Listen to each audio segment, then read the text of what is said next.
Banyak penderitaan di dunia. Ketidakkekalan ada dalam keseharian kita.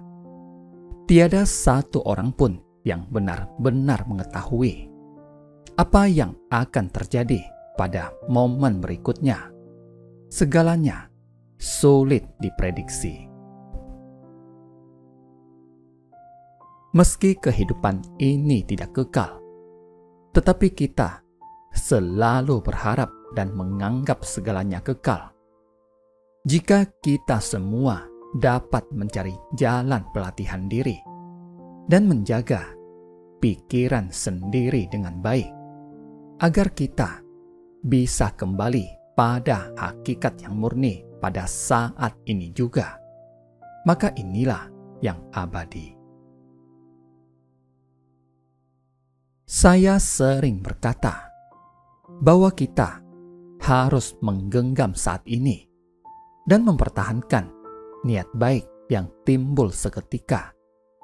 Meski niat baik ini hanya muncul seketika, niat inilah yang harus kita pertahankan selamanya. Bodhisattva sekalian, momen saat kita benar-benar tercerahkan, itulah yang ingin kita capai. Sebagai makhluk awam, kita tidak luput dari perbuatan buruk lewat tubuh, ucapan, dan pikiran.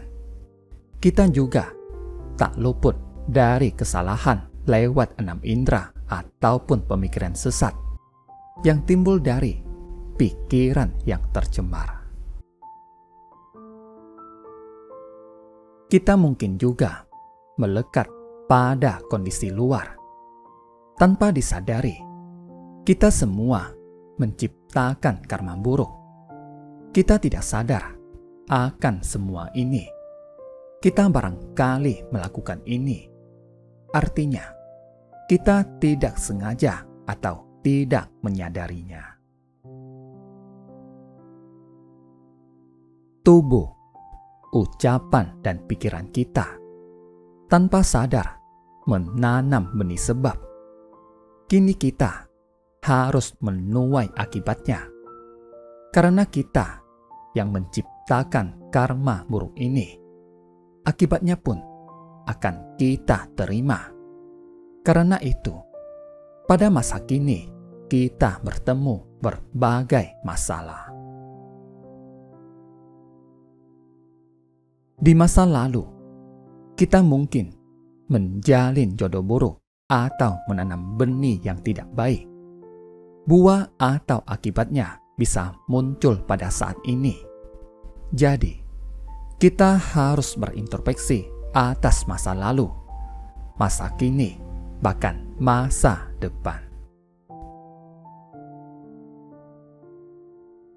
Juga atas pemikiran salah yang timbul akibat pikiran yang tercemar. Masa lalu dan masa depan tidaklah nyata. Yang paling penting ialah menggenggam niat saat ini. Inilah yang paling nyata. Namun, kita seringkali lupa akan masa kini. Kita sering memikirkan apa yang dilakukan orang terhadap kita di masa lalu, atau memikirkan bagaimana membalasnya di masa depan. Kita malah lupa untuk menggenggam niat baik saat ini. Jadi, pikiran yang tercemar atau pikiran kacau seperti ini jangan terus kita simpan di dalam batin, sehingga kita sibuk memikirkan masa lalu dan masa depan, lalu kehilangan masa kini. Kita tidak boleh kehilangan masa kini. Khayalan si miskin. Ada seseorang yang sangat kekurangan. Sebagai yatim piatu, sejak kecil dia berjuang untuk bertahan hidup, untuk menghidupi diri sendiri. Dia pun kesulitan. Setiap hari, dia harus mendaki gunung untuk mengambil kayu bakar dan memikulnya ke kota untuk dijual dan ditukar dengan beras. Suatu hari, dia berangkat lebih awal dan menebang kayu sedikit lebih banyak dari biasanya. Kayu-kayu itu sangat berat. Dia mengangkatnya sampai ke kota dengan susah payah dan menukarkannya dengan sekarung benih padi. Dia memikul karung itu dan pulang dengan sukacita. Dia ingin membuat rencana bagi masa depannya. Dia ingin menanam padi di depan rumahnya. Setibanya dia di rumah, hari sudah senja. Dia harus menunggu esok hari untuk mulai bercocok tanam. Namun, di mana sekarung benih itu harus disimpan? Dia takut benihnya dicuri orang atau dimakan tikus. Apa yang harus dia lakukan? Dia merasa tidak tenang. Lalu, dia melihat di rumahnya ada balok penyangga. Dia berpikir, itulah tempat yang paling aman. Jadi, dia mengikat karung itu dengan tali, lalu menggantungkannya pada balok tersebut dengan sangat kuat. Dia merasa tenang, lalu berbaring sambil mengawasi karung itu. Sambil terus melihat karung benih itu, dia berpikir, besok aku akan mulai bercocok tanam. Aku harus mencabuti rumput di lahan itu sampai bersih, lalu menaburkan benih di sana.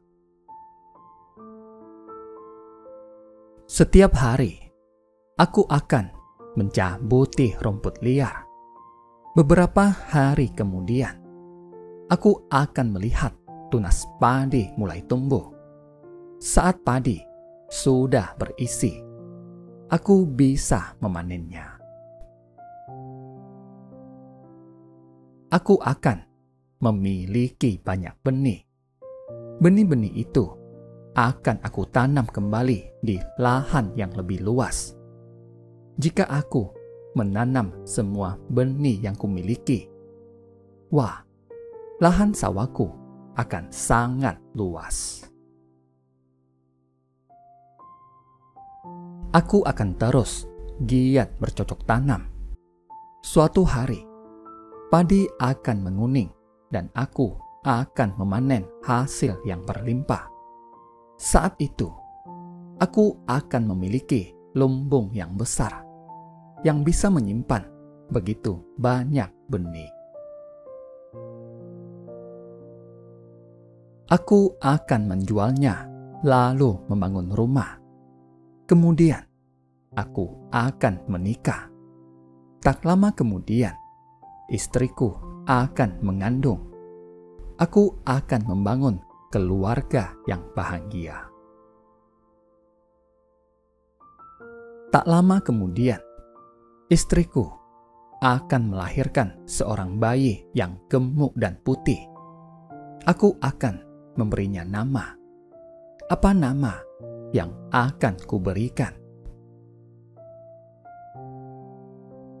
Dia terus memikirkan nama yang ingin dia berikan nanti.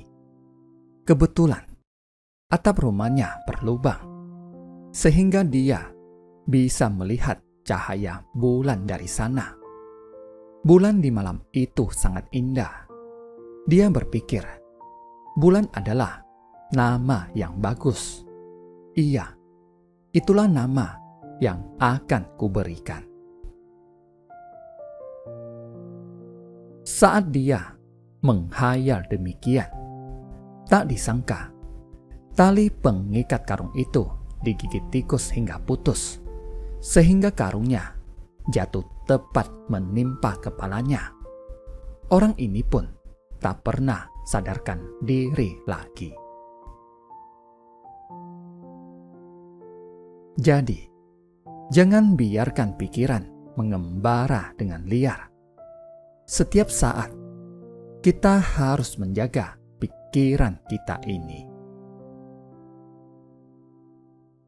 Pikiran kita ini bisa menyatu dengan hati Buddha. Untuk itu, kita harus memiliki pikiran yang hening. Jangan ada pikiran pengganggu dalam batin kita. Masa lalu dan masa depan adalah pikiran pengganggu yang semu. Jadi, kita harus berfokus pada pikiran saat ini. Dengan begitu, kita akan bebas dari pikiran pengganggu. Kita hendaknya bersama-sama berlatih sepenuh hati untuk memiliki hati Buddha. Kita memiliki tekad yang sama, yakni membentangkan jalan bagi dunia. Kita membentangkan jalan ini dengan cinta kasih. Inilah jalan Bodhisattva yang lapang dan rata. Terima kasih, semoga bermanfaat.